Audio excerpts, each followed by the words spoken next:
Imagine this. You've seen it happen. A person who seemed completely capable, completely prepared, suddenly falls apart when it matters most. The job interview, the championship game, the moment of crisis. They freeze. They panic. They make the worst possible decision at the worst possible time. Why does this happen? And why do some people, like elite military operators, perform better under pressure than they do in training? The military has been studying this question for decades, and what they've discovered will fundamentally change how you understand yourself. Stay with me. When pressure hits, your brain does something counterintuitive. It shuts down the most sophisticated part of itself. The prefrontal cortex, responsible for rational thinking, decision-making, and impulse control, goes partially offline. And the amygdala, your primitive alarm system, takes over. This is called cortical inhibition, and it's the reason why intelligent, capable people make catastrophically bad decisions under stress. You've probably experienced this yourself, a moment where you knew exactly what you should have said 5 minutes after the conversation ended. Your brain was too flooded with stress hormones to access that knowledge in the moment. Elite military operators experience the same neurological process. The difference is that they've been trained to function anyway. Psychologists call it choking, and it happens to almost everyone. Research from the University of Chicago found that choking occurs when a person under pressure starts consciously monitoring skills that should be automatic.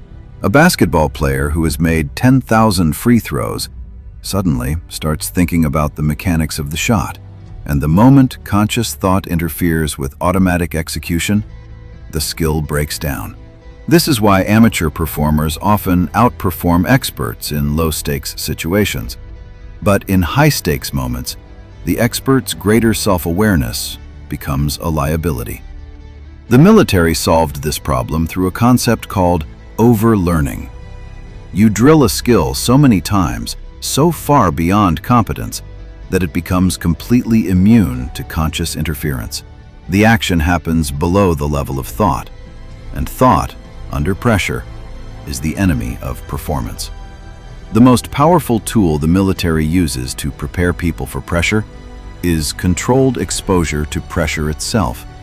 It's called stress inoculation, and the principle is identical to vaccination. You expose the body to a small dose of a pathogen so that when the real threat arrives, the immune system already knows how to respond.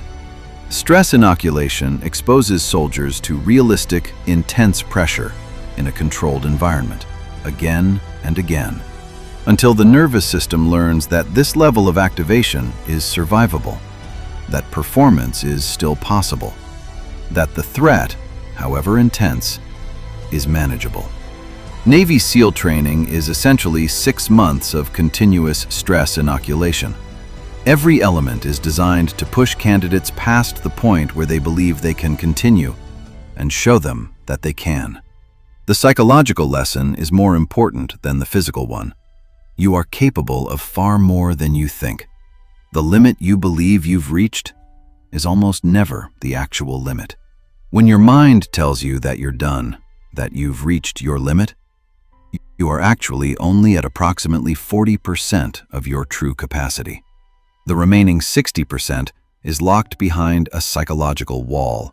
A wall built by your brain to protect you from discomfort. Elite military operators learn to recognize this wall and walk through it. Not by ignoring pain, not by pretending the difficulty doesn't exist, but by reframing what the difficulty means. Pain is not a signal to stop. It's a signal that you're approaching the zone where growth happens, where ordinary people turn back and extraordinary ones keep going. This single mental shift separates the 1% who perform under pressure from the 99% who collapse. Here is the most practical tool the military uses, and the one most accessible to ordinary people. Controlled breathing.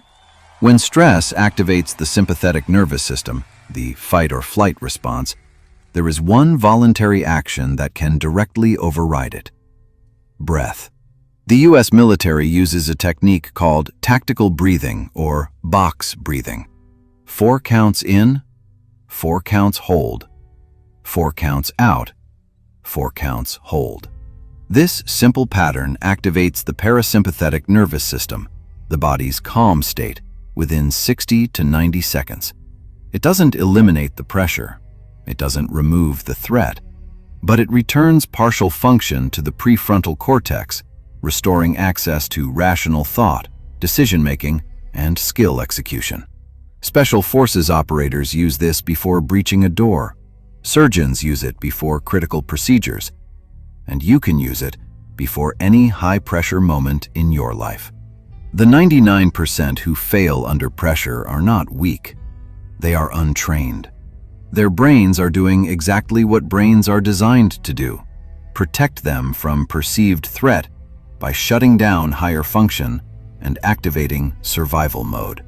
The military simply found a way to train around this, to build nervous systems that stay functional when everyone else's shuts down. And the tools they use: overlearning, stress inoculation, the 40% rule, tactical breathing, are not classified secrets. They are available to anyone willing to do the work. Pressure doesn't build character. It reveals it, and reveals whether you have trained for this moment or hoped it would never come. Subscribe for more military psychology that you can actually use, because we're just getting started.